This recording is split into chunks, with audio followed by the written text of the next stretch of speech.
ఈరోజు బైబిల్ చదివారా? అయితే రండి దేవుని వాక్యాన్ని చదువుకుందాం. ఆదికాండము 47వ అధ్యాయము. యోసేపు వెళ్ళి ఫరోను చూచి, నా తండ్రియు నా సహోదరులను వారి గొర్రెల మందలతోనూ వారి పశువులతోనూ వారికి కలిగిన దంతటితోనూ కనాను దేశము నుండి వచ్చి గోషెనులో ఉన్నారని తెలియజేసి తన సహోదరులందరిలో 5గురిని వెంటబెట్టుకొని పోయి వారిని ఫరో సమక్షమందు ఉంచెను. ఫరో అతని సహోదరులను చూచి, మీ వృత్తి ఏమిటని అడిగినప్పుడు వారు, నీ దాసులమైన మేమును మా పూర్వీకులను గొర్రెల కాపురలమని ఫరోతో చెప్పిరి. మరియు వారు కనాను దేశమందు కరువు భారముగా ఉన్నందున నీ దాసులకు కలిగియున్న మందలకు మేత లేదు గనుక ఈ దేశములో కొంతకాలముండుటకు వచ్చితిమి. కాబట్టి గోషేను దేశములో నీ దాసులు నివసింప సెలవిమ్మని ఫరోతో అనగా, ఫరో యోసేపును చూచి, నీ తండ్రియు నీ సహోదరులను నీ ఎద్దుకు వచ్చి ఉన్నారు. ఐగుప్తు దేశము నీ ఎదుట ఉన్నది. ఈ దేశములోని మంచి ప్రదేశమందు నీ తండ్రిని నీ సహోదరులను నివసింపజేయుము. గోషేను దేశములో వారు నివసింపవచ్చును. వారిలో ఎవరైనా ప్రజ్ఞగలవారని నీకు తోచిన ఎడల నా మందల మీద వారిని అధిపతులుగా నియమించుమని చెప్పెను.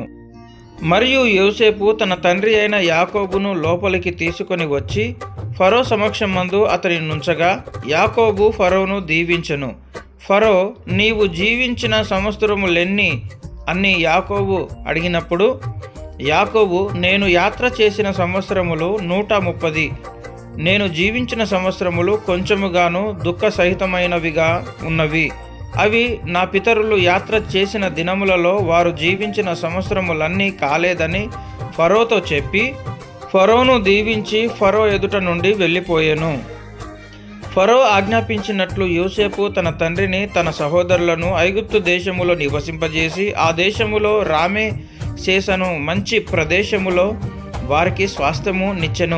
మరియు యోసేపు తన తండ్రిని తన సహోదరులను తన తండ్రి కుటుంబపు వారినందరినీ వారి వారి పిల్లల లెక్క చొప్పున వారికి ఆహారం ఇచ్చి సంరక్షించెను. కరువు మిక్కిలి భారమైనందున ఆ దేశమంతటను ఆహారము లేకపోయెను. కరువు వలన ఐగుప్తు దేశమును కనాను దేశమును క్షీణించెను. వచ్చిన వారికి ధాన్యం అమ్ముట వలన ఐగుప్తు దేశములోను కనాను దేశములోను దొరికిన ద్రవ్యమంతా యోసేపు సమకూర్చెను. ఆ ద్రవ్యమంతటిని యోసేపు ఫరో నగరులోనికి తెప్పించెను.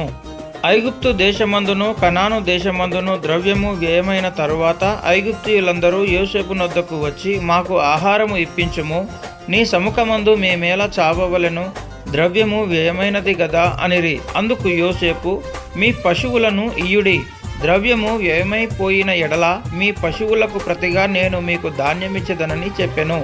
కాబట్టి వారు తమ పశువులను యోసేపు నొద్దకు తీసుకొని వచ్చిరి. యోసేపు గుర్రములను గొలను మందలను పశువులను గాడిదలను తీసుకొని వారికి ఆహారం ఇచ్చెను. ఆ సంవత్సరమందు వారి మందలన్నిటికీ ప్రతిగా అతడు వారికి ఆహారం ఇచ్చి సంరక్షించెను.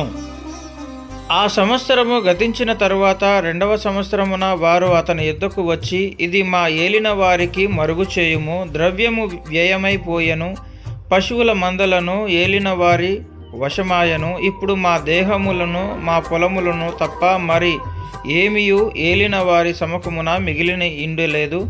నీ కన్నుల ఎదుట మా పొలములను మేమును నశింపనేలా ఆహారం ఇచ్చి మమ్మును మా పొలములను కొనుము.